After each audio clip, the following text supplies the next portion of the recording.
بسم اللہ الرحمن الرحیم ونستغفره ونؤمن به ونتوكل عليه ونعوذ بالله من شرور أنفسنا ومن سيئات أعمالنا من يهده الله فلا مضل له ومن يضلله فلا هادي له ونشهد أن لا إله إلا الله ونشهد أن محمدا عبده ورسوله صلی اللہ علیہ وعلى آلہ وأصحابہ وبارک وسلم تسلیما کثیرا کثیرا. اعوذ باللہ من الشیطان الرجیم. بسم اللہ الرحمن الرحیم. ومن احسن قولا ممن دعا الى اللہ وعمل صالحا وقال اننی من المسلمین.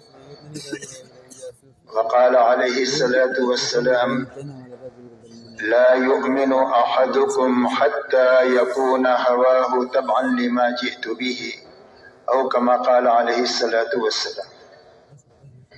وقال عليه الصلاة والسلام من خاف أدلج ومن أدلج بلغ المنزل ألا إن سلعة الله غالية ألا إن سلعة الله الجنة أو كما قال عليه الصلاة والسلام.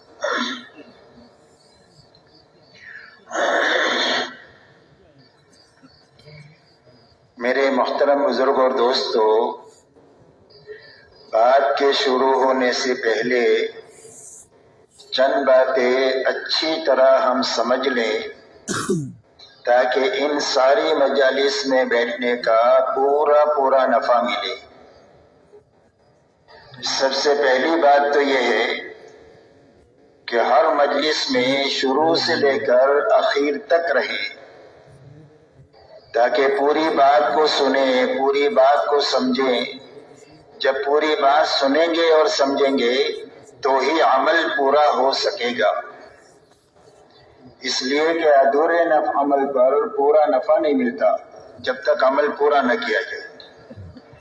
اس کے لیے شروع سے لے کر اخیر تک رہنے کی نیت کریں. دوسری بات میرے دوستو یہ ہے کہ پوری بات کو جاگ کر سنیں. صبح کا وقت میں عام طور پر آنکھیں بند ہو جاتی ہے اور آنکھ بند ہو گئی تو کان بند ہو گئے. مجلس میں ہونے کے باوجود بھی کوئی بات دل تک جائے گی نہیں، اور جب بات دل تک نہیں پہنچے گی تو زندگی کے رخ کو صحیح نہیں کرے گی. معلومات سے زندگی نہیں بنتی ہے، دل میں بات پہنچنے کے راستے سے اور یقین کے راستے سے زندگی بنتی ہے. اس لیے جاگ کر سننے کا آسان راستہ یہ ہے کہ آنکھیں بند نہیں کرنا، نیچے نہیں دیکھنا، گھٹنوں میں ہاتھ نہیں ڈالنا. یہ ساری سونے کی نیت ہوتی ہے، بلکہ بات کرنے والے کی طرف دیکھتے رہنا. پھر بھی آنکھ بند ہونے لگے تو اپنی نیند آنکھوں کو مل کر نیند کو دور کیا جائے تاکہ مجلس کی کوئی خیر ہمارے ہاتھ سے چھوٹے نہیں. اپنے پڑوسی کو بھی دیکھتے رہیں، اگر کوئی سو رہا ہو تو پیار سے اس کو جگا دے، یا اس کے ساتھ خیر خواہی کی بات ہوگی.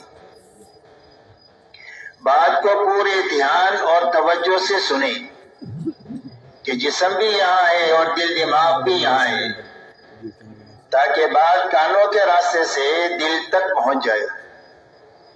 جب بات دل تک پہنچ جاتی ہے تو زندگی کے رخ کو صحیح کر دیتی ہے.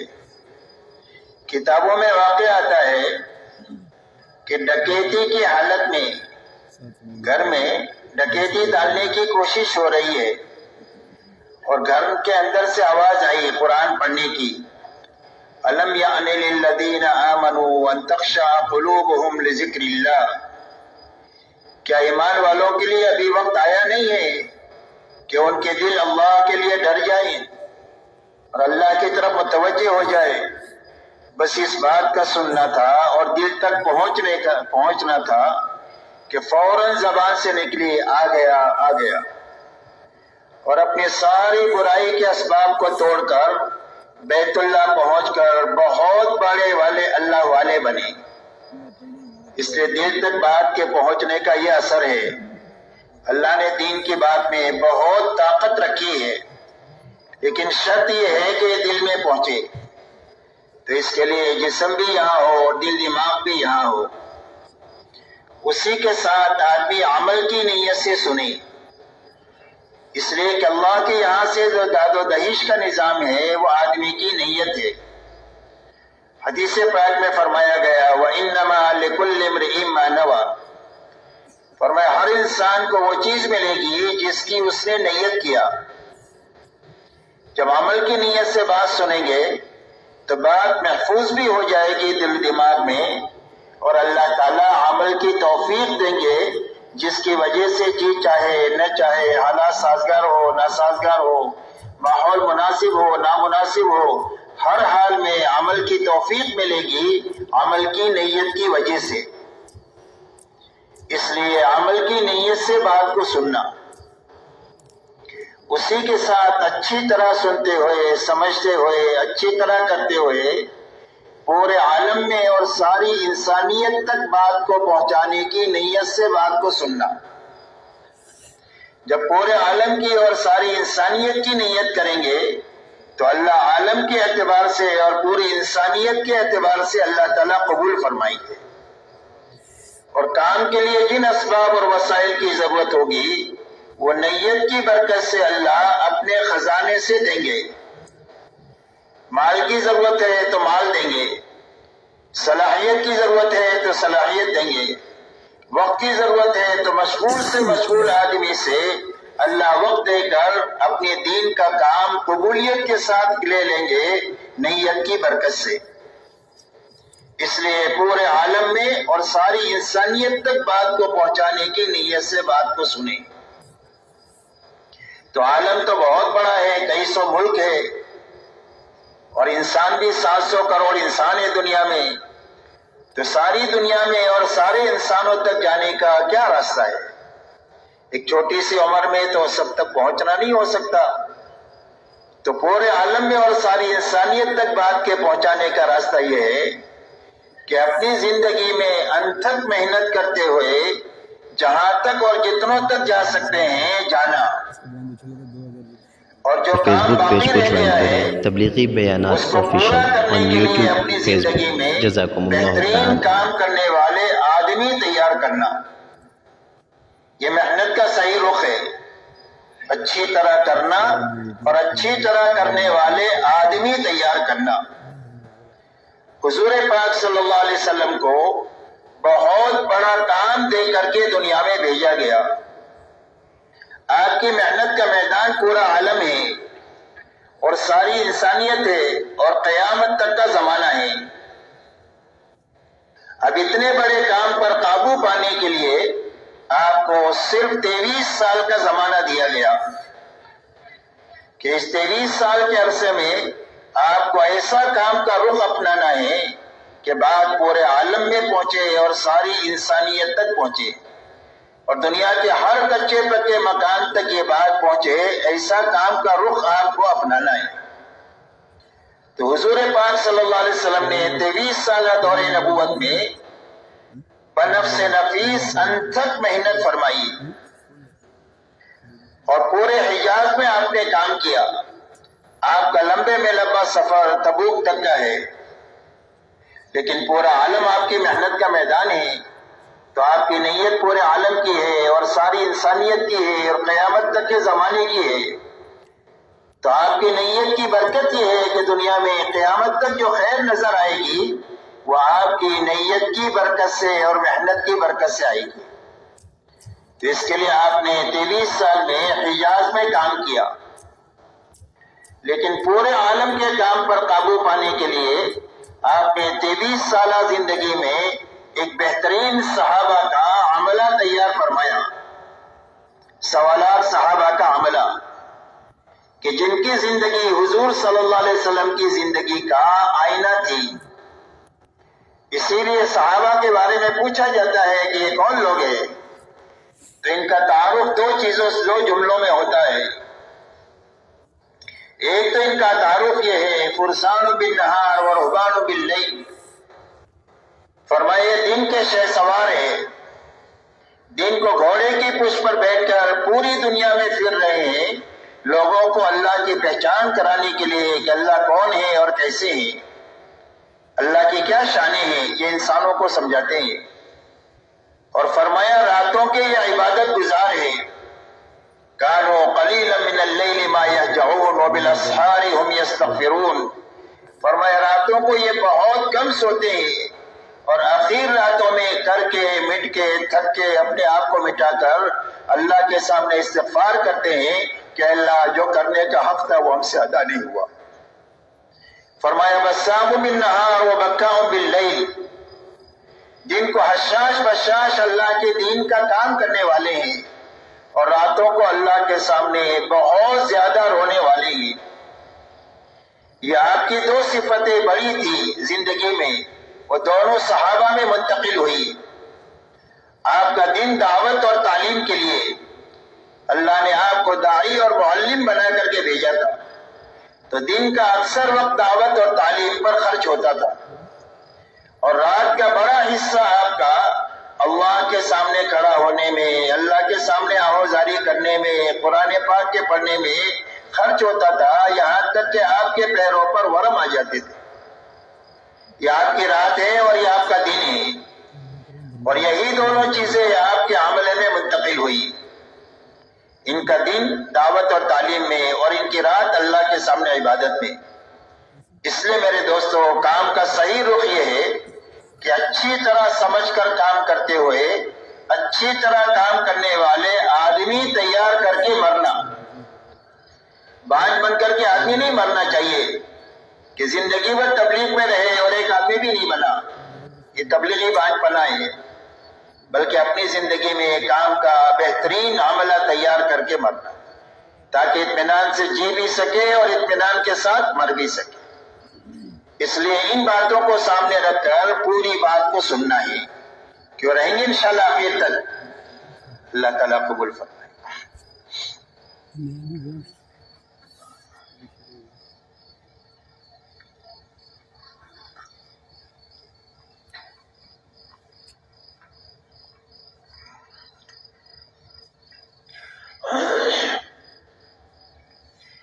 میرے محترم بزرگ اور دوستو، سمجھنے کی بات یہ ہے کہ اس روئے زمین پر انسانیت کے آنے کا اللہ نے ایک ہی راستہ بنایا ہے۔ مرد بھی، عورتیں بھی، شہزادے بھی، فقیر بھی، دنیا میں ہر انسان دنیا میں ایک ہی راستے سے آتا ہے، اور وہ راستہ ماں کا پیٹ ہے۔ ہر بچے کی پرورش اللہ 9 مہینے تک کم و بیش وقت میں اللہ اس کی تربیت فرما کر اپنے قدرت سے دنیا میں اس کو لاتے ہیں۔ ایسے ہی اس دنیا سے اپنی زندگی پوری کر کے آخرت کی کبھی نہ ختم ہونے والی زندگی کی طرف جانے کے لیے بھی ایک ہی راستہ ہے، اور وہ راستہ موت کا راستہ ہے۔ ہر انسان موت کے راستے سے آخرت کی زندگی کی طرف منتقل ہوتا ہے۔ ایسے ہی آنے اور جانے کے بیچ کی جو چھوٹی سی زندگی ہے اور موت کے بعد کبھی نہ ختم ہونے والی آخرت کی زندگی ہے، جس زندگی کے بارے میں اللہ والے یہ فرماتے ہیں کہ اگر آسمان اور زمین کے درمیان کی خالی جگہ کو رائی کے دانوں سے بھر دیا جائے اور ایک پرندہ 1000 سال میں ایک دانہ کھائے تو ہو سکتا ہے کہ خرب خرب سال میں جا کر یہ دانے ختم ہو جائے، لیکن انسان کی زندگی جو موت کے بعد شروع ہوگی وہ زندگی ختم نہیں ہوگی۔ تو یہ دونوں زندگیوں کے بنانے کے لیے اللہ تعالیٰ نے اپنے پاس سے دین اتارا ہے، اور اپنی سنت روئے زمین پر یہ جاری فرمائی ہے کہ جو دینداری کے ساتھ جیے گا اور جو دینداری پر مرے گا، اللہ اس کی دنیا بھی اچھے سے اچھی بنا دیں گے اور اس کی آخرت بھی اچھے سے اچھی بنا دیں گے۔ اور جو بے دینی کے ساتھ جیے گا یا بے دینی پر مرے گا تو اللہ نتیجتاً اس کی دنیا بھی اجاڑیں گے اور اس کی آخرت ایسی اجڑے گی کہ اس کے بعد کبھی بھی آبادی نہیں ہوگی۔ قیامت تک کے آنے والی انسانیت کو یہ بات سمجھانے کے لیے اللہ تعالیٰ نے قرآن پاک میں انبیاء علیہم السلام اور ان کے ماننے والوں کے واقعات کو بیان فرمایا ہے کہ ہر زمانے میں ان کی تعداد تھوڑی بھی رہی اور اسباب اور وسائل کے اعتبار سے بہت ہی کمی رہی، لیکن اس کے باوجود نتیجتاً اللہ تعالیٰ نے ان کو چمکا دیا۔ بھلے کچھ دنوں ان کے اوپر تکلیف کے حالات آئے، لیکن نتیجے میں اللہ نے ان کو کامیاب بھی کیا، ان کو چمکا بھی دیا۔ اور نہ ماننے والے اور نبیوں کی مخالفت کرنے والے ہر زمانے میں دنیاوی اعتبار سے بڑے بڑے نقشوں کے مالک ہوئے۔ کسی کے پاس ملک کا نقشہ ہوا، کسی کے پاس مال کا نقشہ ہوا، کسی کے پاس تجارت کا نقشہ ہوا، کسی کے پاس میں باغات کے نقشے ہوئے، کسی کے پاس میں وزارت کے عہدے ہوئے، غرض کسی کے پاس اکثریت ہوئی۔ غرض یہ کہ بڑے بڑے ان کے پاس وسائل ہوئے، لیکن نتیجتاً اللہ نے ان کو اجاڑ دیا، اور آخرت کے اجڑنے کی نبی کی زبانی اللہ نے خبر دیا۔ اور قرآن پاک میں ارشاد فرمایا فَكُلًّا أَخَذْنَا بِذَنبِهِ فَمِنْهُمْ مَنْ أَرْسَلْنَا عَلَيْهِ حَاصِبًا وَمِنْهُمْ مَنْ أَخَذَتْهُ الصَّيْحَةُ وَمِنْهُمْ مَنْ خَسَفْنَا بِالْأَرْضِ وَمِنْهُمْ مَنْ أَغْرَقْنَا وَمَا كَانَ اللَّهُ لِيَظْلِمَهُمْ وَلَكِنْ كَانُوا أَنفُسَهُمْ يَظْلِمُونَ۔ اللہ جل شانہ فرماتے ہیں ان میں کے ہر ایک کی ہم نے پکڑ کیا، اور پکڑنے کی بنیاد کیا ہوئی؟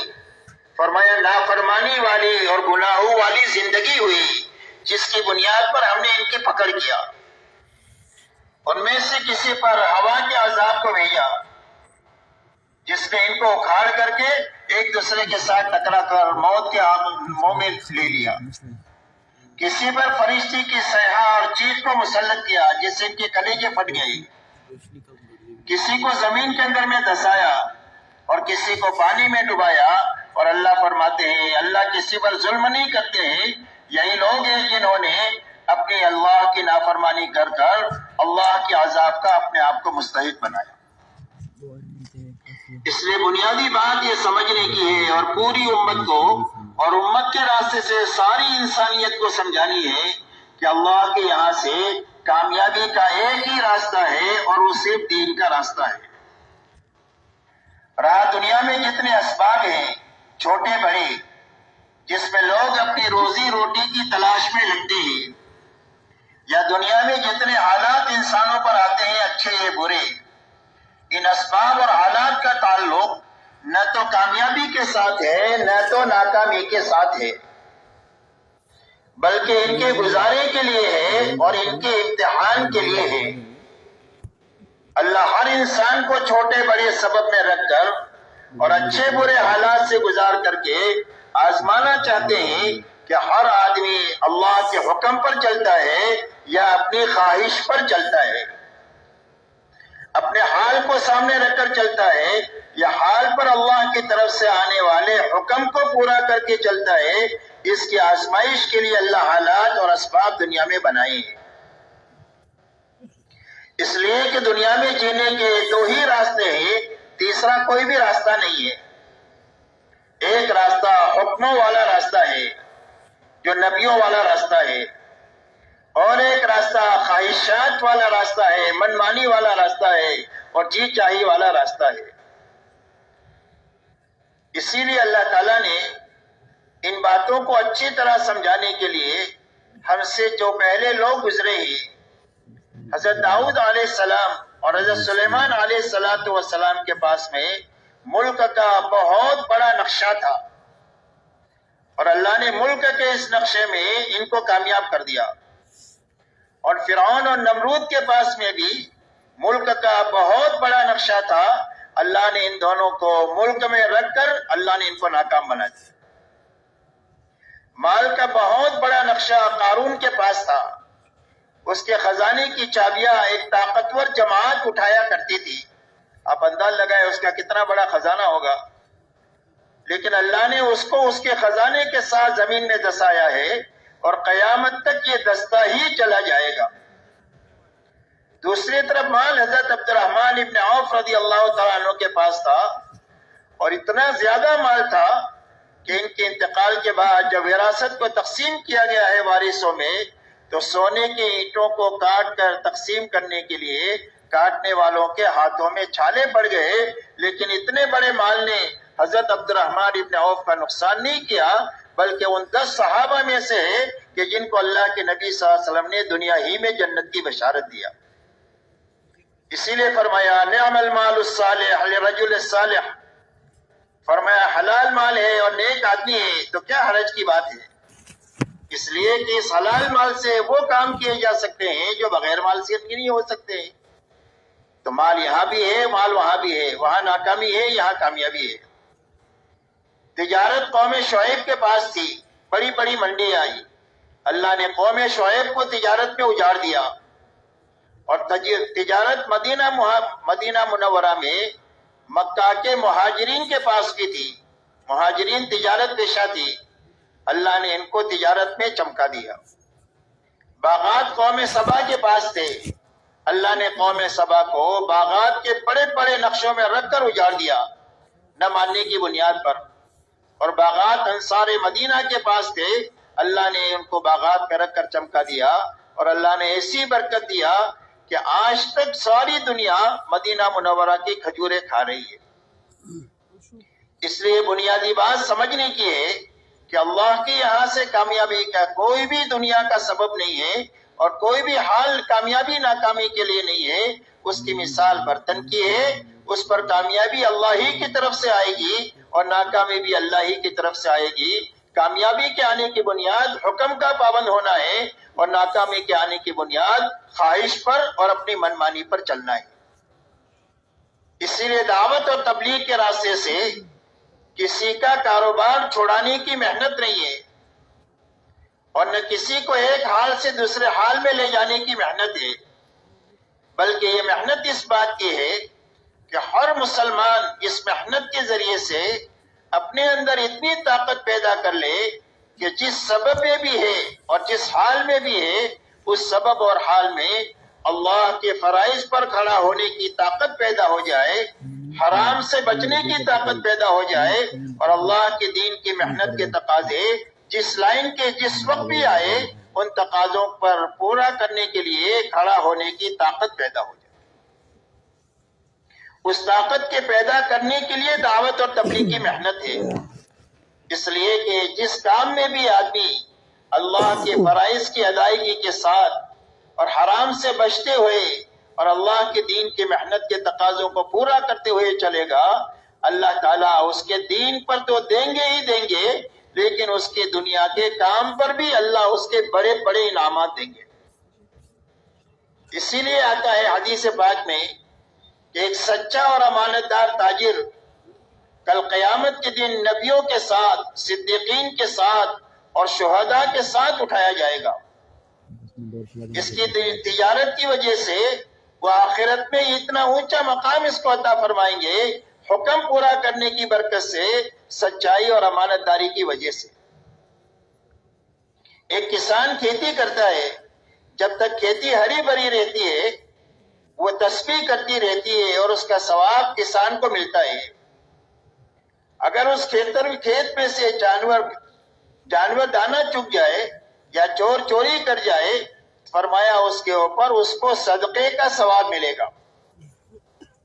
ایک غریب آدمی ہے، مزدور آدمی ہے، روز کماتا ہے، روز کھاتا ہے، لیکن حکم کی پابندی کے ساتھ کماتا ہے اور حکم کی پابندی کے ساتھ جیتا ہے، تو فرمایا شام کو تھک ہار کر کے اپنے مقدر کی روزی لے کر گھر پر واپس آئے گا اور اللہ کے خزانے سے مغفرت اور بخشش بھی لے کر آئے گا، اللہ اس کے سارے گناہوں کو بھی معاف فرما دے۔ ایک حاکم حکومت کرتا ہے لیکن انصاف کے ساتھ کرتا ہے، اللہ کی مخلوق کے اوپر بھلائی، ہمدردی، خیرخواہی کے ساتھ حکومت کرتا ہے، تو فرمایا قیامت کے دن جو 7 آدمیوں کو اللہ تعالیٰ عرش میں جگہ دیں گے، اس کے اندر میں وہ حاکم ہوگا کہ جو حکومت انصاف کے ساتھ اور انسانیت کے ساتھ ہمدردی کے ساتھ کرے گا۔ اس لیے میرے دوستو، یہ محنت اس بات کی ہے کہ ہر فرد امت میں پورے دین پر چلنے کی طاقت پیدا ہو جائے، اس لیے کہ مسلمان کسی بھی حال میں ناکام نہیں ہو سکتا ہے، شرط یہ ہے کہ وہ دیندار ہو۔ اسی لیے حدیث پاک میں آتا ہے کہ دنیا میں 4 قسم کے لوگ ہیں۔ ایک قسم تو وہ ہے کہ جس کے نصیب میں اللہ نے مال لکھا ہے اور وہ مالدار ہے، اس لیے کہ مال کا تعلق محنت سے نہیں ہے، اور مال کا تعلق آدمی کی عقل سے بھی نہیں ہے کہ یہ بہت عقل والا ہے اس کے لیے مالدار ہے، یا یہ بہت محنت کر رہا ہے اس کے لیے مالدار ہے، بلکہ مال کا تعلق اللہ کی تقسیم سے ہے، اور اللہ تعالیٰ تقسیم کے اندر میں علیم بھی ہے اور حکیم بھی ہے، تو اپنے علم اور حکمت سے کسی کو کم دیتے ہیں، کسی کو زیادہ دیتے ہیں، کسی کے لیے کم ہی مفید ہوتا ہے، اگر زیادہ مال آ جائے تو سرکش بن جائیے، اور کسی کے لیے زیادہ مناسب ہوتا ہے اگر اس کے ہاتھ سے مال نکل جائے تو کفر کے قریب چلا جائے۔ تو اللہ انسانوں کی مصلحت کو سامنے رکھ کر اپنے علم اور حکمت سے کم زیادہ دیتے ہیں اللہ تعالیٰ۔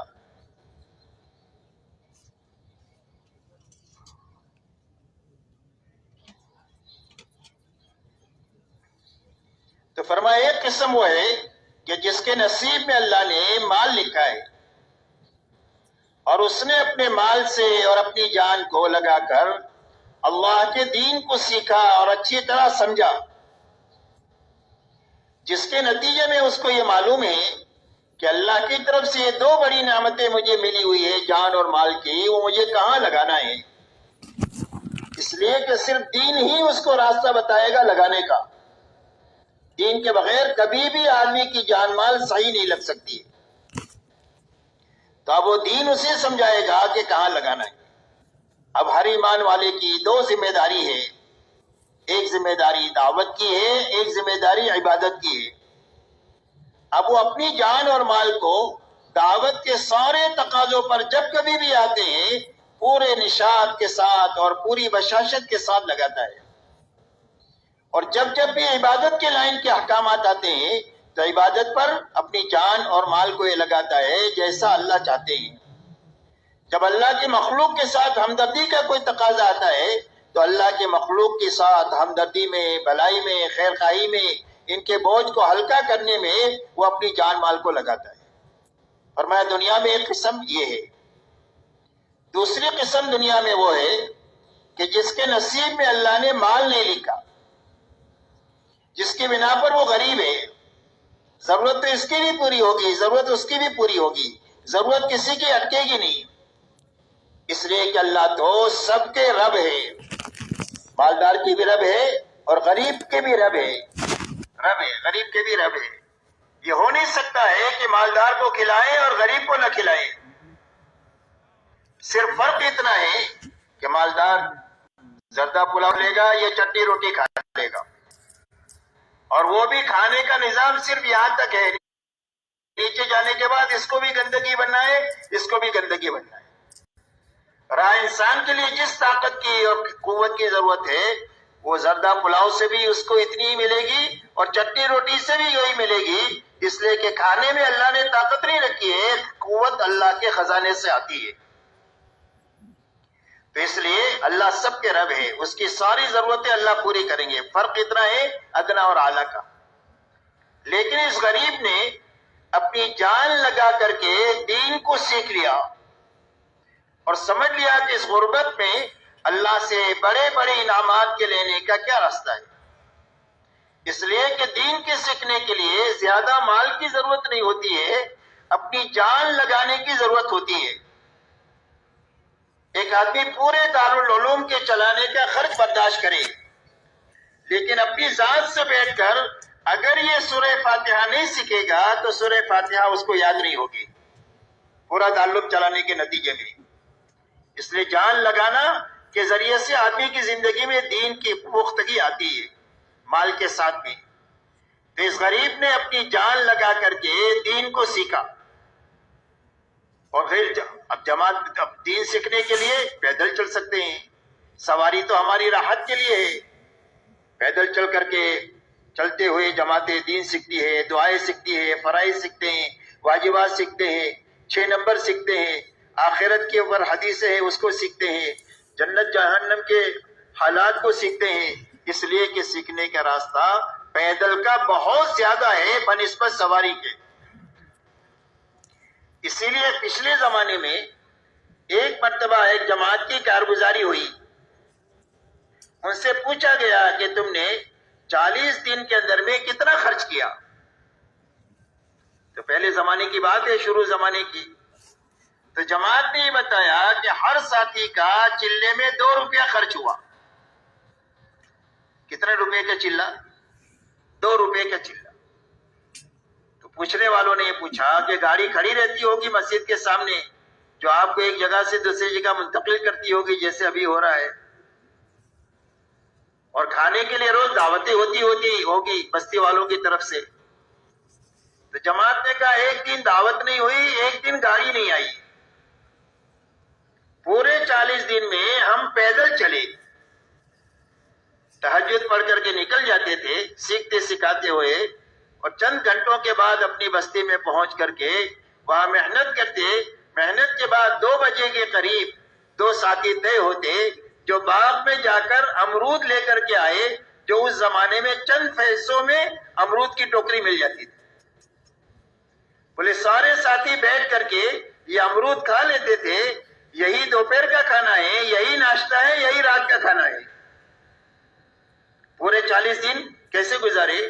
ایک ٹائم امرود کھا کر کے، اور پورے 40 دن پیدل چل کر کے جو ہے وہ گزارے، لیکن بہت بڑا دین کا حصہ حاصل کر کے آئے۔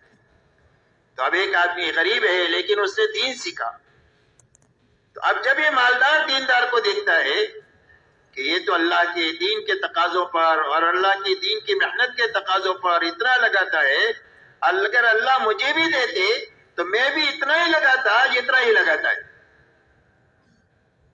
تو حدیث پاک میں آتا ہے فَكِلَاهُمَا فِي الْأَجْرِ سَوَاءٌ، فرمایا اس مالدار دیندار کو لگانے پر جتنا اللہ دیں گے، اس غریب کی اس تمنا پر، اس آرزو پر کہ میرے پاس ہوتا تو میں بھی لگاتا، اللہ اس کو بھی اتنا ہی اجر عطا فرمائے۔ فرمایا تیسری قسم دنیا میں وہ ہے کہ جس کے نصیب میں اللہ نے مال لکھا، لیکن مال کے نشے میں آ کر کے اس نے دین کو نہیں سیکھا، دین کو پیٹ کے پیچھے ڈال دیا۔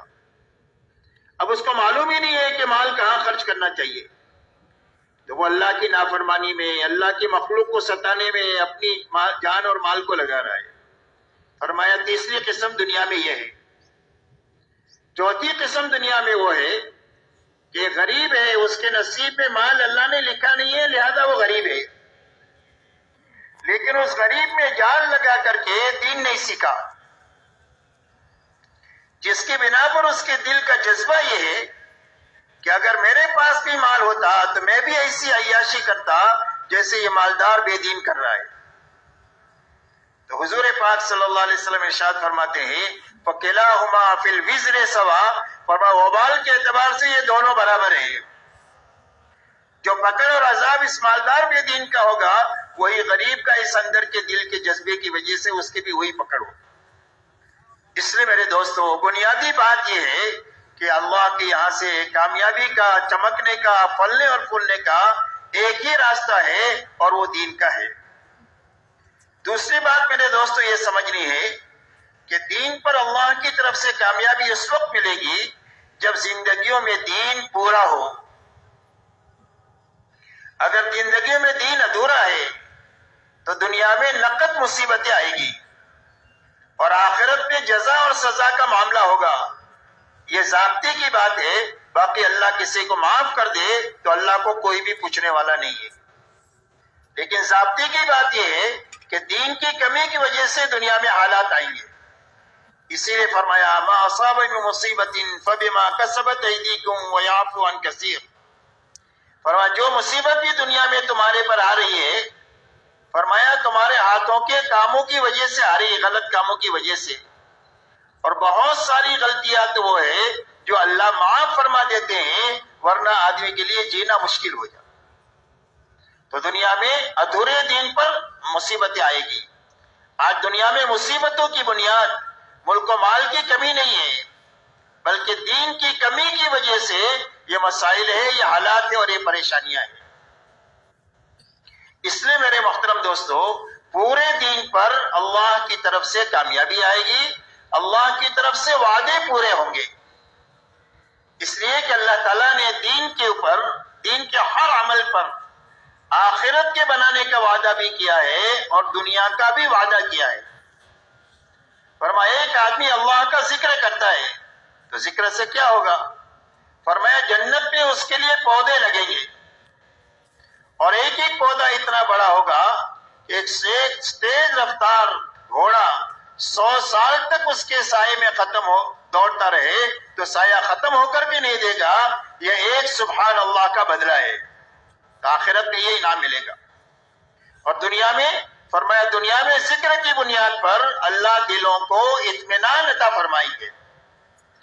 ملک و مال سے اطمینان نہیں ہوتا، وسائل راحت کے ہو سکتے ہیں لیکن راحت نہیں آ سکتی، اسباب اطمینان جمع کیے جا سکتے ہیں لیکن اطمینان نہیں آ سکتا، اس لیے کہ راحت صرف اللہ کے خزانے سے آتی ہے۔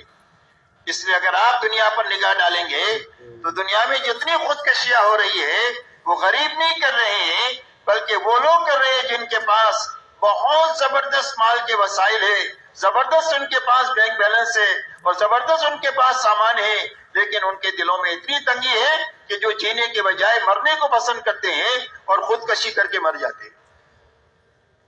اس لیے یہ دل دنیا کا نفع ہے اور یہ آخرت کا نفع ہے۔ فرمایا نماز کی وجہ سے بے حساب جنت میں داخل کریں گے، پل صراط پر بجلی کی طرح گزار دیں گے۔ دنیا میں کیا ہوگا؟ فرمایا دنیا میں روزیوں میں برکت نماز کی وجہ سے آئے گی۔ ایسا ہر عمل کا نفع کہ ہر عمل کے اندر میں اللہ نے آخرت میں بھی دینے کا وعدہ کیا اور دنیا پر بھی دینے کا وعدہ کیا کہ دنیا بھی اسی راستے سے بنے گی اور دین بھی جو ہے وہ اور آخرت بھی اسی راستے سے بنے گی۔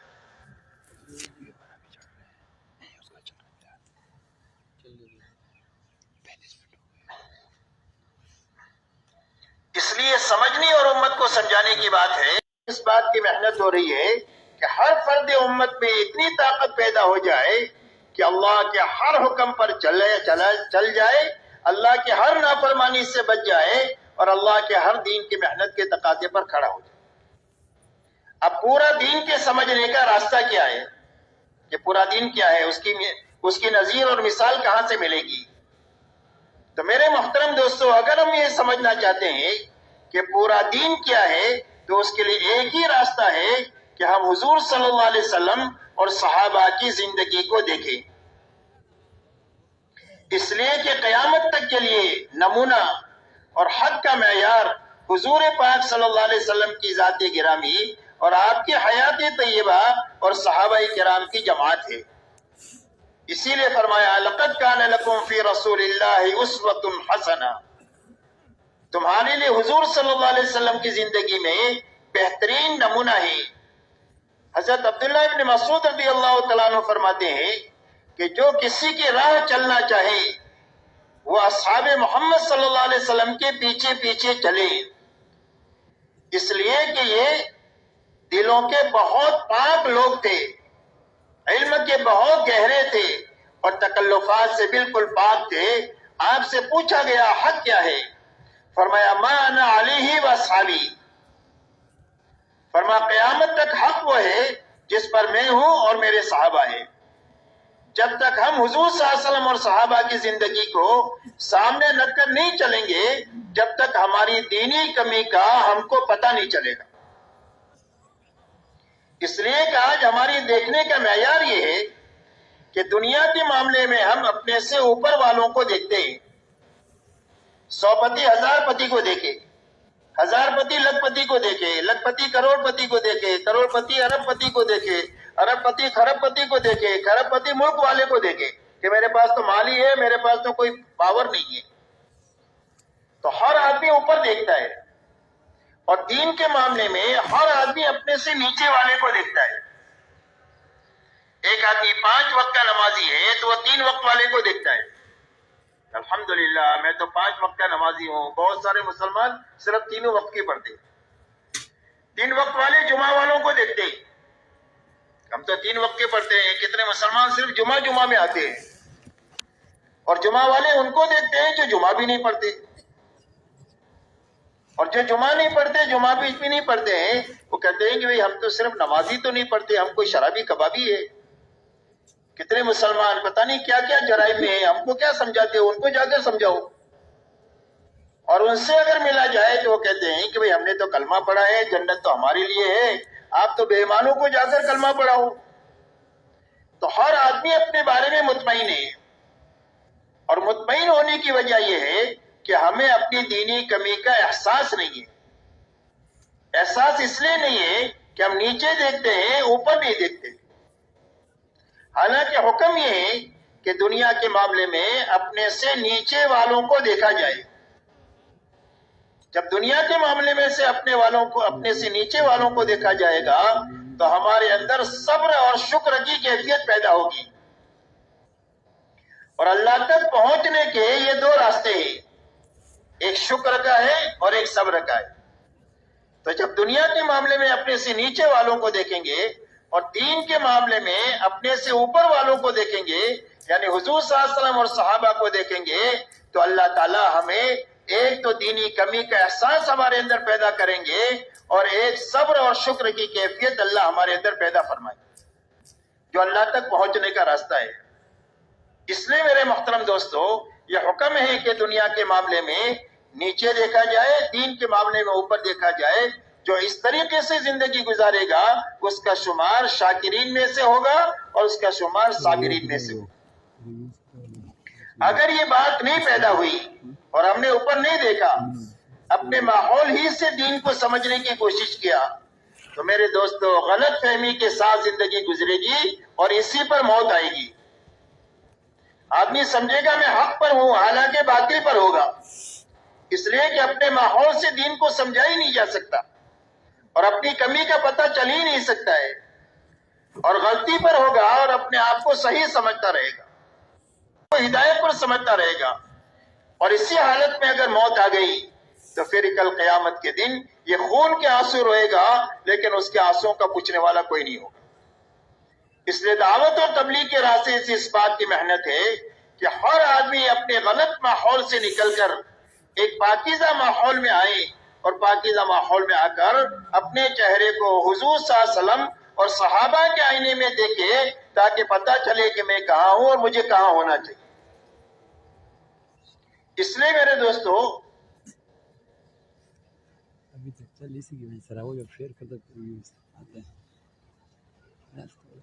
اچھی طرح یہ ہمیں سمجھنا ہے کہ حضور صلی اللہ علیہ وسلم اور صحابہ کرام رضی اللہ تعالیٰ عنہ کی زندگی کی کیا بنیادیں تھی۔ آپ کی بنیادوں میں سب سے پہلی بنیاد یہ تھی لا الہ الا اللہ محمد الرسول اللہ۔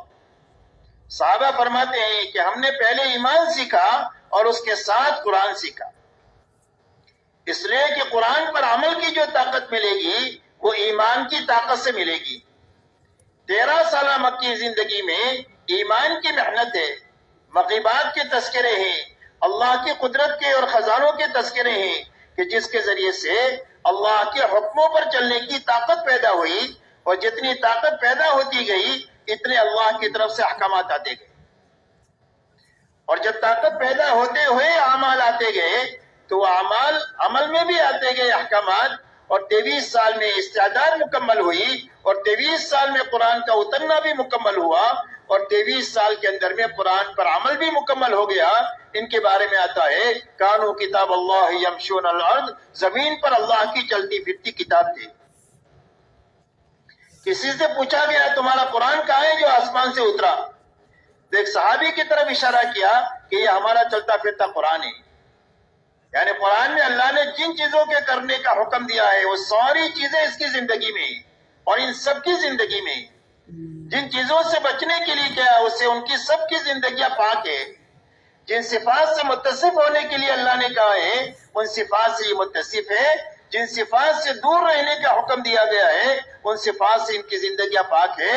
یہ قرآن پاک ہے جو زمین پر چل پھر رہا ہے۔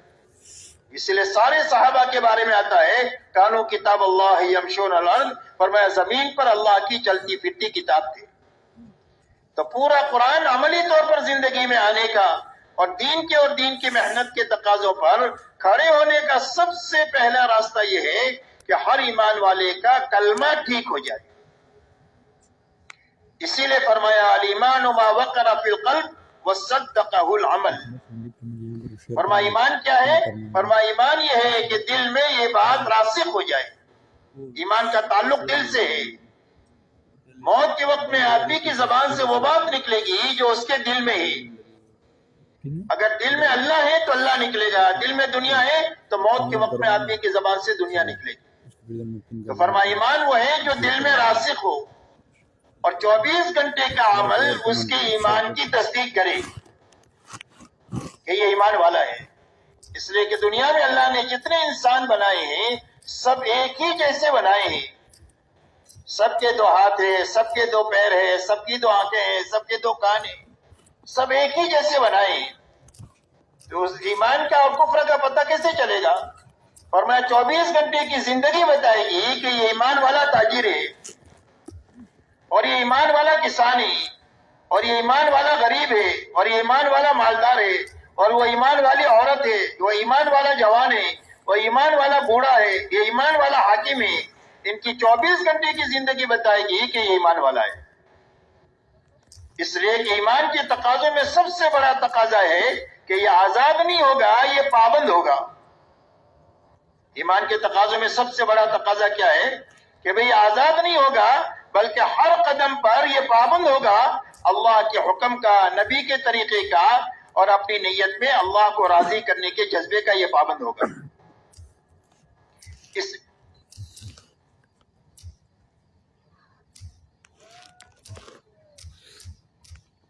اس لیے میرے دوستو سب سے پہلی بنیاد لا الہ الا اللہ محمد رسول اللہ ہے کہ سب سے پہلے ہر انسان کا یقین یہ بنے کہ میری زندگی کے بننے کا تعلق ملک و مال سے نہیں ہے، ڈگری اور عہدوں سے نہیں ہے، چیزوں اور سامانوں سے نہیں ہے.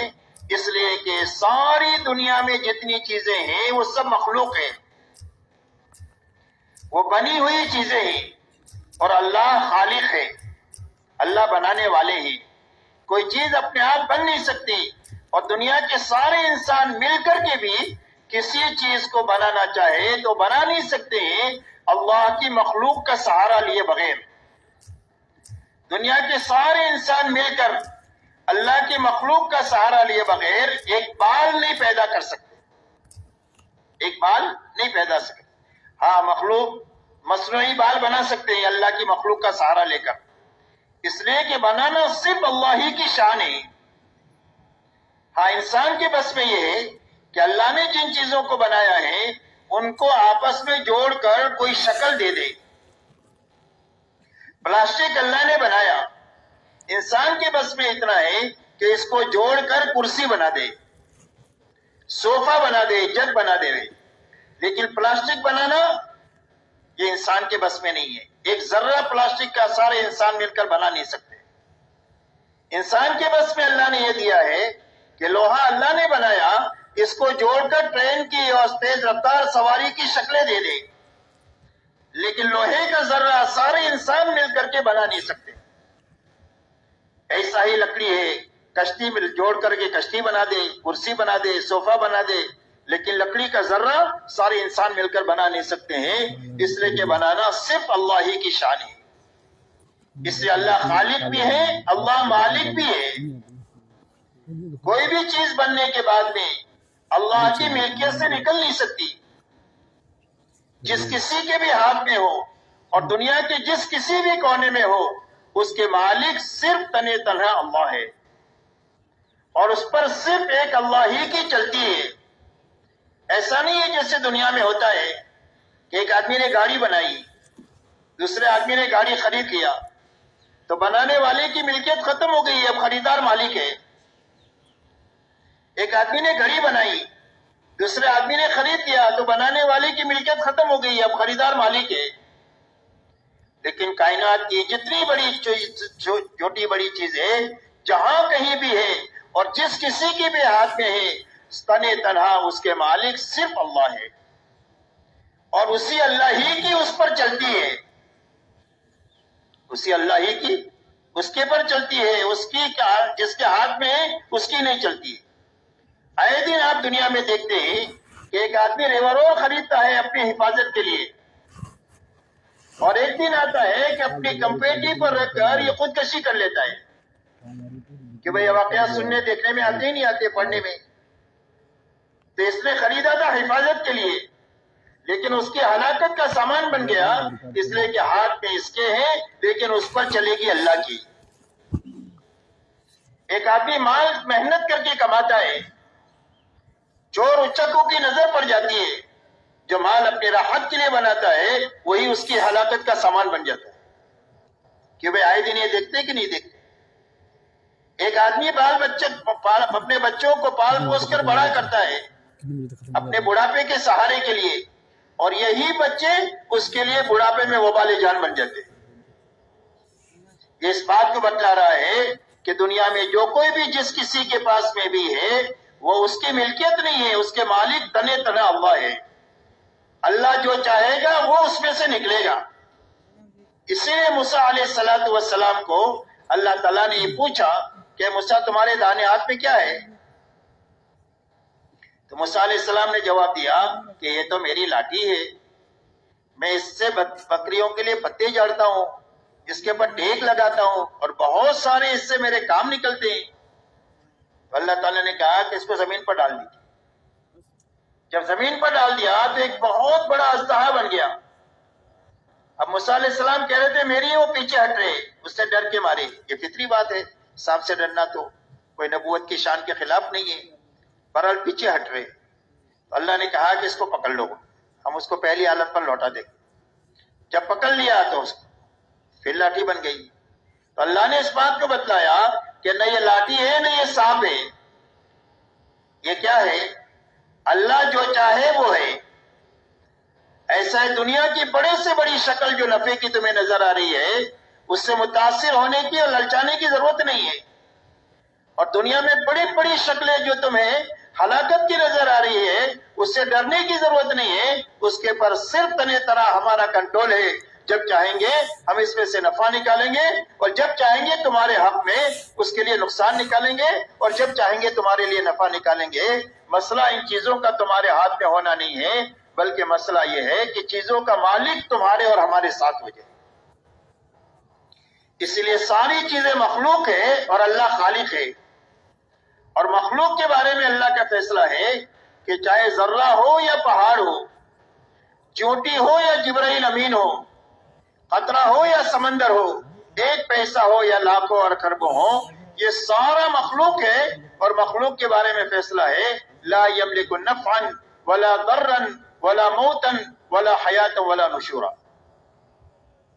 فرمایا دنیا کی کسی چیز کے ہاتھ میں نہ کسی کی زندگی کا بنانا ہے اور نہ کسی کی زندگی کا اجاڑنا ہے، نہ کسی کو مارنا ہے اور نہ کسی کو زندگی دینا ہے اور نہ کسی کو مار کر زندہ کرنا ہے. یہ سب کچھ تنے تنہا ایک اللہ ہی کے ہاتھ میں ہے. اور اللہ جو کچھ بھی کرتے ہیں اپنے قدرت کاملہ اور قاہرہ سے کرتے ہیں، وہ کسی سبب کے پابند نہیں ہے.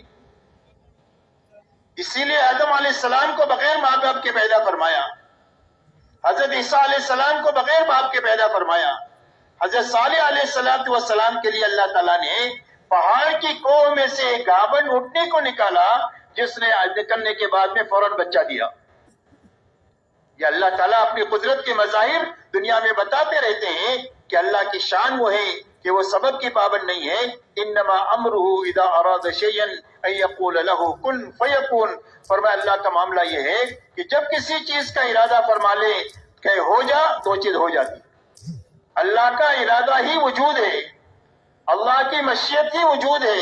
اللہ کسی چیز کو چاہ لے تو وہ چیز فوراً وجود میں آ جائے گی. اس لیے میرے دوستو سب سے پہلے یقین یہ بنے کہ ہماری زندگیوں کے بننے کا تعلق ملک و مال سے نہیں ہے، ڈگری و عہدوں سے نہیں ہے، چیزوں اور سامانوں سے نہیں ہے، بلکہ صرف ایک اللہ کی ذات کے ساتھ ہے. اللہ ہی زندگیوں کو بناتے ہیں اور اللہ ہی زندگیوں کو اجاڑتے ہیں.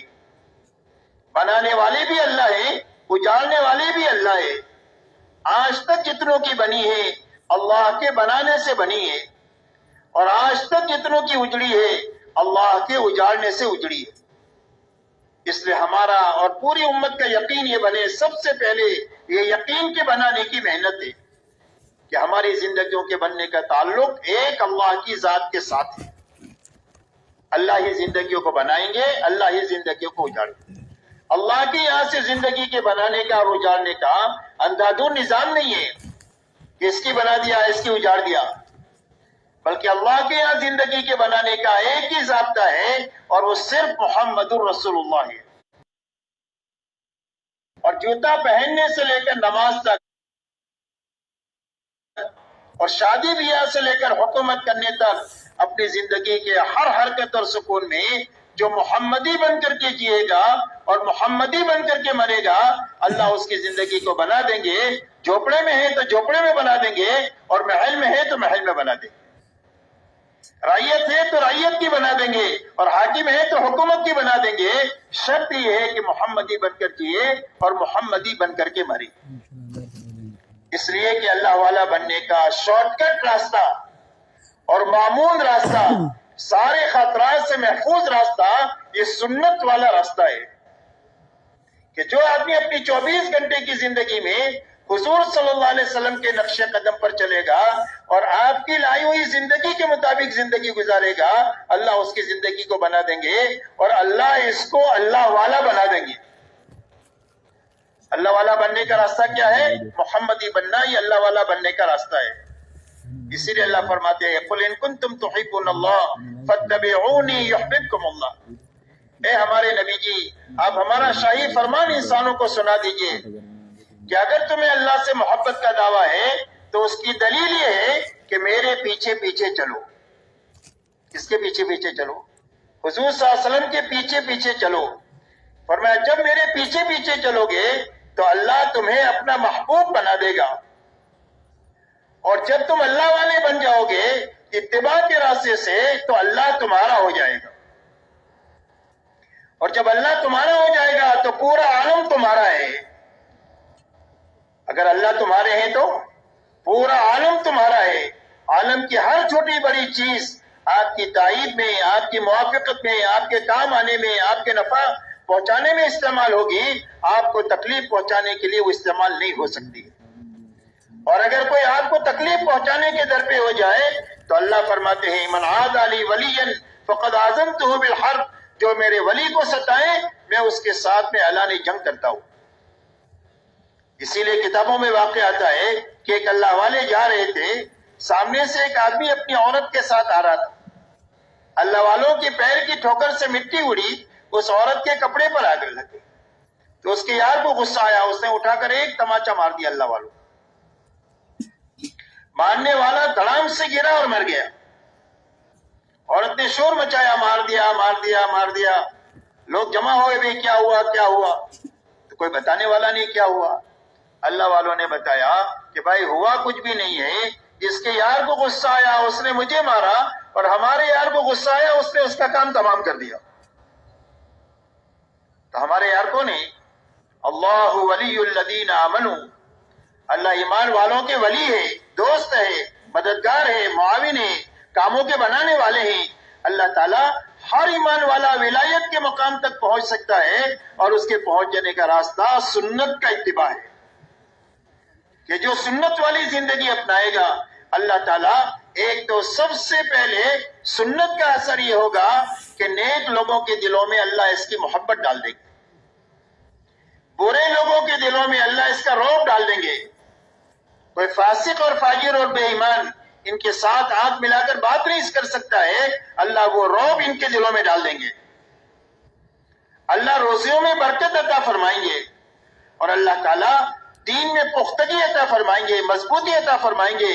دنیا کی کوئی طاقت بھی اس کو دین سے ہٹا نہیں سکتی ہے، اتنی طاقت اللہ سنت پر چلنے کی برکت سے اس کو عطا فرمائیں گے۔ اس لیے میرے دوستو، اللہ والا بننے کا راستہ محمدی بننا ہے، اور اللہ والے بن گئے تو پورا عالم ہمارا ہے، اور پورا عالم ہمارے کام میں لگے گا۔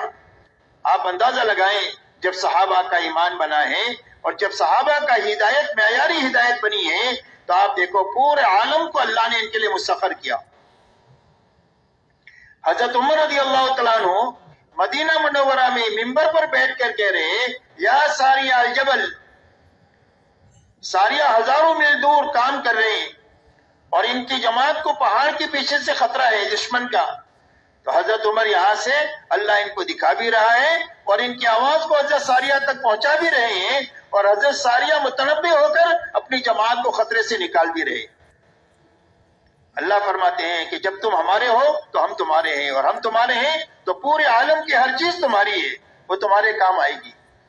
حضرت سعد ابن ابی وقاص رضی اللہ تعالیٰ عنہ 10,000 کی جماعت کے ساتھ سمندر پر ایسا چلے جیسا ہم خشکی پر چلتے ہیں اور گھوڑوں کے خور بھی اس پر نہیں بھیگے. اللہ نے بتلایا کہ جب تم ہمارے ہو تو پورا عالم تمہارا ہے، اس لیے کہ عالم ہم نے بنایا ہے اور ایمان والوں کے لیے بنایا ہے، نافرمانی کے لیے عالم نہیں بنایا گیا. اللہ کی عبادت کے لیے زمین بنائی گئی ہے اور عبادت کے وارث اور اس زمین کے وارث فرمایا وَلَقَدْ كَتَبْنَا فِي الزَّبُورِ مِن بَعْدِ الذِّكْرِ أَنَّ الْأَرْضَ يَرِثُهَا عِبَادِيَ الصَّالِحُونَ. فرمایا اللہ نے یہ طے کر لیا ہے کہ زمین کے وارث کون ہوں گے. فرمایا ہمارے نیک بندے زمین کے وارث ہوں گے اور اس کے سیاہ اور سفید کا مالک ہوں گے. شرط یہ ہے کہ وہ محمدی بن کر جیے، محمدی بن کر کے مرے. اسی لیے مدینہ منورہ میں ایک مرتبہ آگ نکلی تو حضرت تمیم داری رضی اللہ تعالیٰ عنہ سے کہا گیا کہ جاؤ اس آگ کو جہاں سے نکلی ہے وہیں دفن کر کے آ جاؤ. تو جس طرح جانور کو ہکالتے ہیں ایسا آگ کو ایسا ہکالتے تھے اور جہاں سے نکلی تھی وہاں پر اس کو جا کر کے پہنچا کر کے آ گئے. اور میں اللہ تعالیٰ نے جب تم ہمارے ہو تو ہم تمہارے ہیں اور ہم تمہارے ہیں تو عالم تمہارا ہے. اس لیے میرے دوستو سب سے پہلی بنیاد دعوت اور تبلیغ کی محنت میں اس بنیاد کو زندہ کرنا ہے جو 100% صحابہ میں اعلیٰ درجے پر زندہ تھی کہ جو ان کو فرائض پر کھڑا کی ہوئی تھی، حرام سے بچائے ہوئی تھی اور دین کے ہر تقاضے پر جب کبھی بھی آئے اس کے لیے ان کو کھڑا کرنے والی. اس لیے میرے دوستو سب سے پہلی محنت کلمہ بنانے کی محنت ہے. دوسری محنت میرے دوستو اس بات کی ہے کہ ہر فرد امت میں اللہ کی عبادت زندہ ہو جائے اور ہماری عبادتوں میں حقیقت پیدا ہو جائے. اس لیے کہ اللہ کے خزانوں سے لینے کا راستہ اللہ کی عبادت ہے. ایاک نعبد و ایاک نستعین، اے اللہ تیری ہی عبادت کریں گے اور تجھ ہی سے مدد لیں گے. کہ اللہ سے مدد لینے کا راستہ کیا ہے؟ فرمایا یا ایھا الذین آمنوا استعینوا بالصبر والصلاۃ. فرمایا اے ایمان والو اللہ سے مدد طلب کرو نماز کے راستے سے اور صبر کے راستے سے. اسی لیے اللہ سے لینے کا راستہ جو ہے وہ عبادت کا ہے کہ ہماری عبادت میں حقیقت پیدا ہو جائے. عبادت میں جانی عبادت بھی ہے اور مالی عبادت بھی ہے. جانی عبادت میں نماز اور روزہ ہے. سب سے پہلی محنت نماز کے بنانے کی محنت ہے، اس لیے کہ آدمی کی 24 گھنٹے کی زندگی اسی وقت میں بنے گی جب نماز بنے گی. اسی لیے اللہ والے فرماتے ہیں کہ نماز کی مثال زندگی میں ایسی ہے جیسے گھر میں روشن دان اور کھڑکی ہوتی ہے کہ گھر کا دھواں باہر جو جائے گا وہ یہیں سے باہر جائے گا. تازہ ہوا گھر میں جو آئے گی وہ کھڑکی اور روشن دان سے آئے گی. اور ایسا ہی زندگی میں سے رذائل جو نکلیں گے وہ نماز کے راستے سے نکلیں گے اور زندگی میں خسائل اور شمائل زندگی میں جو آئیں گے اور صرف اچھی باتیں جو زندگی میں آئے گی وہ نماز کے راستے سے آئے گی.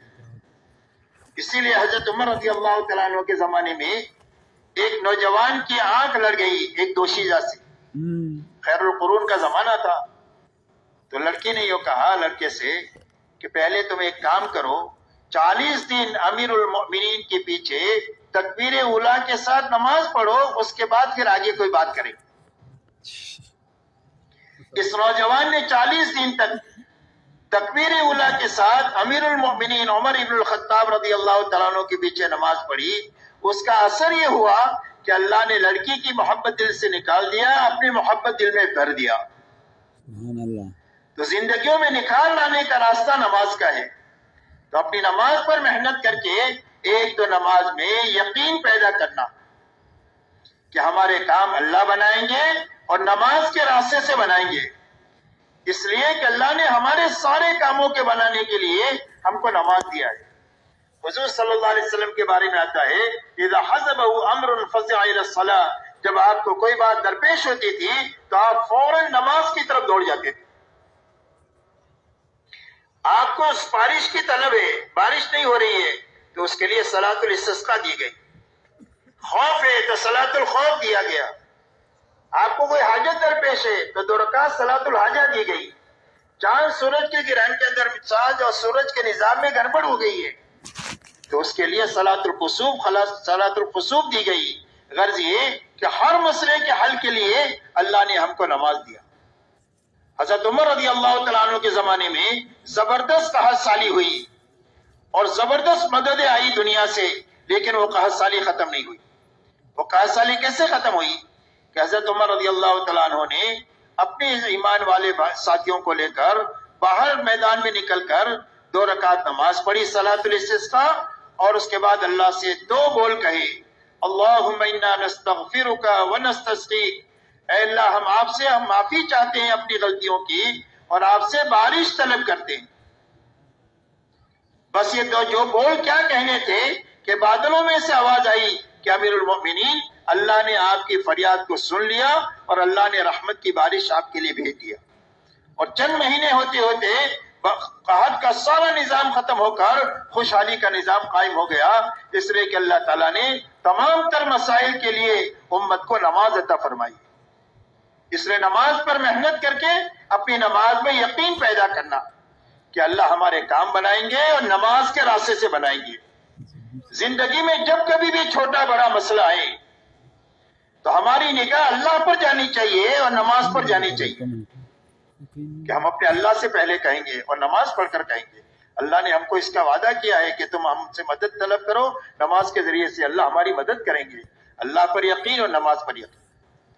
دوسرا، نماز ہمارے لیے بوجھ نہ ہو بلکہ فضائل کے راستے سے ہمارے اندر میں اللہ کے سامنے کھڑے ہونے کا، اللہ کے سامنے سجدے میں پڑے رہنے کا، لمبی لمبی نوافل پڑھنے کا ہمارے اندر میں شوق پیدا ہو جائے کہ اللہ نے کھڑے ہونے کا موقع دیا ہے تو لمبا قیام کیا جائے، بڑی بڑی صورتیں پڑھی جائے نوافل میں، لمبا رکوع کیا جائے، لمبا سجدہ کیا جائے.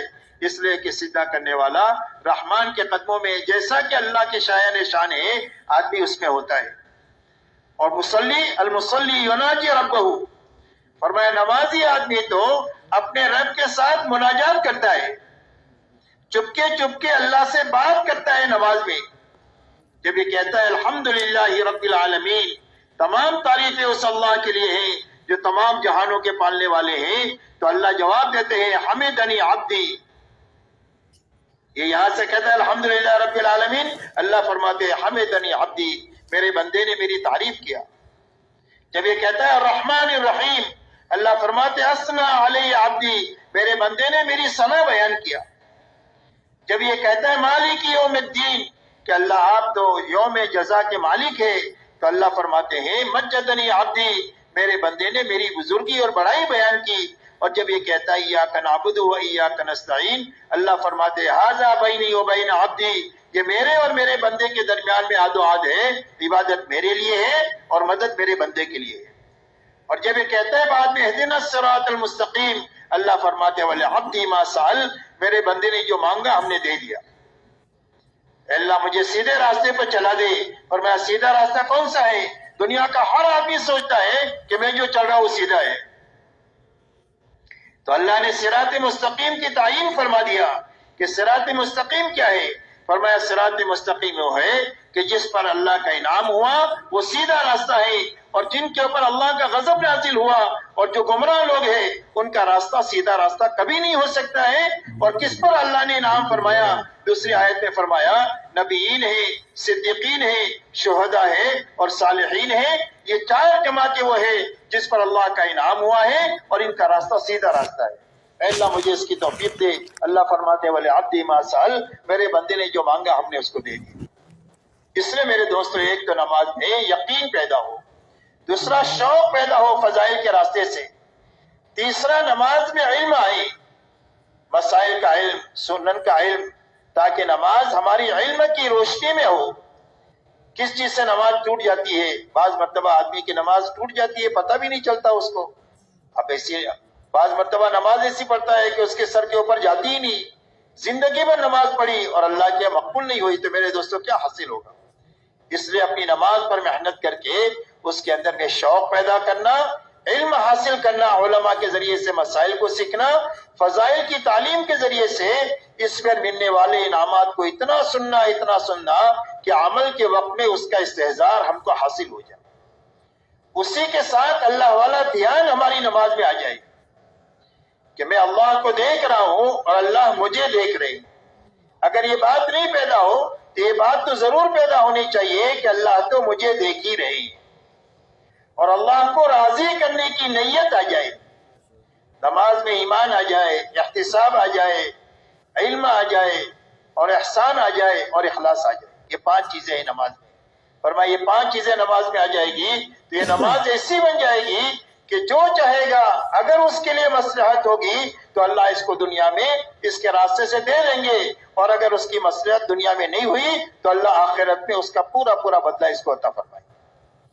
اسی لیے کتابوں میں واقع آتا ہے کہ ایک صحابی سفر پر جا رہے تھے، ایک ڈاکو نے پکڑ لیا، کہا تم کو قتل کروں گا، تمہارا مال لوں گا۔ کہا میرا مال لے لے، مجھے مت قتل کر۔ کہ نہیں، پہلے قتل کروں گا پھر مال لوں گا۔ کہا اچھا 2 رکعت نماز پڑھنے دی۔ 2 رکعت نماز پڑھی، اس کے بعد اللہ سے دعا مانگی، یا ودود یا ذو العرش المجید یا فعال لما یرید اسألک بنورک الذی ملأ ارکان عرشک ان تکفینی عن شر ھذا اللص۔ اللہ کی صفات بیان کرنے کے بعد یہ کہا کہ اللہ تو مجھے اس چور سے نجات دے دے۔ تو اس دعا سے فارغ ہوتے ہی دیکھا کہ گھوڑ سوار آ رہا ہے اور اس نے آ کر کے اس چور کے اوپر نیزے سے مار کر اس کو ختم کیا، اور اس کے بعد ان سے یہ کہا کہ میں 4تھے آسمان کا فرشتہ ہوں۔ جب اللہ نے تم نے دعا مانگی تو وہاں آسمان کے دروازے بجنے لگے اور ہم نے اللہ سے کہا اللہ آپ کا ایک کمزور بندے کی مدد کے لیے بھیج دے، اللہ نے ہم کو تمہاری مدد کے لیے بھیج دیا۔ میرے دوستو، دنیا کے بڑے بڑے نقشوں سے وہ کام نہیں ہو سکتا ہے جو کام 2 رکعت نماز کے ذریعے سے ہو سکتا ہے۔ ہمیں اپنے اعمال پر یقین جو آئے گا یہ تعلیم کے حلقوں میں بیٹھ کر اللہ کے وعدے اور وعید کے سننے کے راستے سے یہ یقین بنے گا کہ ہماری زندگی مال سے نہیں بنے گی، ہماری زندگی اعمال سے بنے گی۔ مال کے اندر میں بھی عمل ہوگا تو مال کام آئے گا، نہیں تو مال جو ہے وبال بنے گا۔ تو اس لیے ہماری نماز پر محنت، روزہ ایسا اچھا رکھا جائے کہ ہمارے اندر میں تقوی پیدا ہو جائے۔ روزے کی غایت یہی بتلائی گئی کہ روزہ اس لیے فرض کیا گیا ہے تاکہ تمہارے اندر تقوی پیدا ہو جائے۔ تقوی کے پیدا ہونے کے معنی یہ ہے کہ حرام سے بچنے کی طاقت پیدا ہو جائے، کہ جس طرح حلال سے بچے ہو ہمارے کہنے سے، ایسا ہی زندگی بھر ہم نے جن چیزوں کو حرام کیا ہے اس سے اپنے آپ کو بچانے کی طاقت پیدا ہو جائے۔ ایسا روزہ رکھ کر کے اپنے اندر یہ تقوی کی صفت پیدا کرے۔ اس لیے کہ میرے دوستو، تقوی اللہ کے خزانے سے لینے کا بڑا راستہ ہے۔ فرمایا تقوی کی برکت سے کیا ہوگا؟ فرمایا جو الجھنیں ہوگی اللہ تقوی کی برکت سے ان الجھنوں میں سے نکال دیں گے۔ اللہ ایسی جگہ سے روزی دیں گے جہاں سے تم کو وہم و گمان بھی نہیں ہوگا، ایسی جگہ سے اللہ روزی دیں گے۔ اللہ تمہارے کاموں کو آسان کر دیں گے تقوی کی برکت سے۔ غلطی ہو جائے گی تو اللہ تعالیٰ غلطی کو تقوی کی برکت سے معاف کر دیں گے، اور اگر کوئی نیکی ہو جائے گی تو اللہ نیکی میں وزن پیدا کر دیں گے۔ قیامت کے دن نیکیوں کو گنا نہیں جائے گا بلکہ قیامت کے دن نیکیوں کا وزن کیا جائے گا، اور نیکی میں وزن تقوی کے بقدر جو ہے وہ پیدا ہوگا۔ آپ اندازہ لگائیں کہ ایک نیکی میں کتنا وزن ہو سکتا ہے۔ حضرت عمر بن الخطاب رضی اللہ تعالیٰ عنہ حضرت صدیق اکبر رضی اللہ تعالیٰ عنہ سے فرماتے ہیں کہ اگر آپ اللہ کے نبی کے خلیفہ اگر اپنی ایک دن کی نیکی آپ دے دیں، جس دن میں آپ نے امت کو انتشار سے بچایا ہے اور سنبھالا ہے، اور اگر آپ ہجرت کی ایک رات کی نیکی مجھے دے دیں تو میں اپنے خاندان کی ساری نیکیاں دینے کے لیے تیار ہوں۔ حالانکہ حضرت عمر کی سے اللہ نے کتنا کام لیا ہے اس کا آپ کو اندازہ ہے کہ 10 سال میں کتنا بڑا کام دنیا میں ہوا۔ وہی فرما رہے ہیں کہ ایک دن کی اور ایک رات کی نیکی آپ دے دیں تو میں اپنی پوری زندگی کی نیکی آپ کو دینے کے لیے تیار ہوں۔ اس لیے میرے دوستو، تقوی کی برکت سے اللہ تعالیٰ نیکی میں وزن پیدا کر دے۔ حضرت عمر رضی اللہ تعالیٰ عنہ سے ایک مرتبہ حضرت عبد الرحمن ابن عوف رضی اللہ تعالیٰ عنہ نے فرمایا کہ امیر المؤمنین، آپ جتنا بھی بیت المال میں مال آتا ہے آپ سارا ختم کر دیتے ہیں۔ آئندہ مسلمانوں کی ضرورت کے لیے کچھ رکھتے ہی نہیں ہے. آئندہ کی ضرورت بھی ہم کو پڑے گی، اس کے لیے رکھنا چاہیے. تو حضرت عمر نے فرمایا عبد الرحمن تیری زبان پر شیطان بول رہا ہے، اور یہ فرمایا اللہ نے ہم کو تقوی دیا ہے کہ تقوی کی برکت سے جب کبھی بھی کوئی مسائل ہمارے آئیں گے ہم اپنے اللہ سے تقوی کے راستے سے حل فرما دیں گے. اس لیے میرے دوستو روزہ ایسا ہماری زندگیوں میں، امت میں، ہمارے گھرانے میں زندہ ہو جائے کہ جس کے نتیجے میں پوری زندگی ہماری حرام سے پاک ہو جائے. اس لیے کہ حرام سے بچنا یہ سب سے بڑی عبادت گزاری ہے. اتق المحارم تکن عابد الناس، فرمایا حرام سے بچ جاؤ تم سب سے بڑے عبادت گزار ہو. ایک آدمی 24 گھنٹہ نماز، تسبیح، قرآن نہیں پڑھ سکتا ہے، لیکن حرام سے بچ کر 24 گھنٹہ عبادت گزار رہ سکتا ہے. ایسا آسان بنا دیا اللہ نے 24 گھنٹہ عبادت گزار رہنا.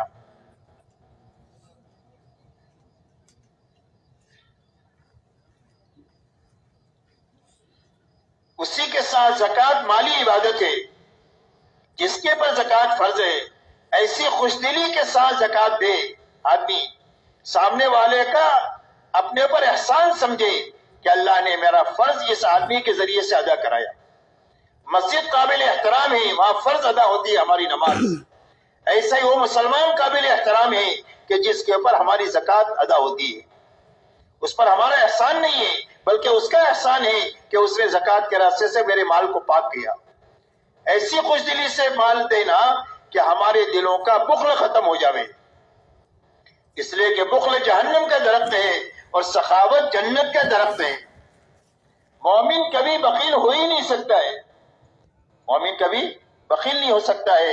اس لیے کہ موجود کے ساتھ بخل یہ معبود کے ساتھ بدگمانی ہے کہ اللہ نے ابھی دیا ہے پھر کہاں سے دے گا. بلکہ یہ فرمایا انفق ينفق علیہ، فرمایا خرچ کرو تمہارے پر خرچ کیا جائے گا. انفق یا بلال ولا تخشى من ذی العرش اقلالا، اے بلال خرچ کرتے رہو اور عرش کے مالک سے افلاس کا ڈر مت کرو، اس کے خزانے بھرے ہوئے ہیں. جب تم خرچ کرو گے اللہ کی مخلوق پر تو اللہ تعالیٰ اپنے خزانے سے تم کو دیتے رہیں گے، اور اتنا دیں گے کہ کھاتے کھلاتے تھک جاؤ اور صدیوں تک ختم نہ ہو. اللہ اپنے خزانے سے تم کو اتنا دیں گے صحیح خرچ کی بنیاد پر. خرچ کرنے سے مال کم نہیں ہوتا، اسی لیے فرمایا زکوٰۃ سے مال بڑھتا ہے. جو زکوٰۃ دینے والے ہیں یہ مال کے بڑھانے کا گر جانتے ہیں کہ مال کے بڑھانے کا راستہ کیا ہے. فرمایا مال کے بڑھانے کا راستہ زکوٰۃ ہے اور مال کی حفاظت کا راستہ زکوٰۃ ہے. جب مال کی زکوٰۃ نکل جائے گی تو مال محفوظ ہو جائے گا. چور چوری نہیں کر سکتا، ڈاکو ڈکیتی نہیں ڈال سکتا ہے، اور کوئی پانی اس کو ڈبا نہیں سکتا ہے، آگ اس کو جلا نہیں سکتی ہے. جس مال کی زکوٰۃ نکل گئی وہ ہر لائن کی مصیبت سے پاک ہو جائے گا مال. اس لیے اپنی زکوٰۃوں کو اچھی طرح دینا اور اسی کی طرح پوری امت میں زکوٰۃ زندہ ہو جائے اس کی محنت کرنا. اسی کے ساتھ جس پر اللہ نے حج فرض کیا ہے ایسا اچھا حج کرنا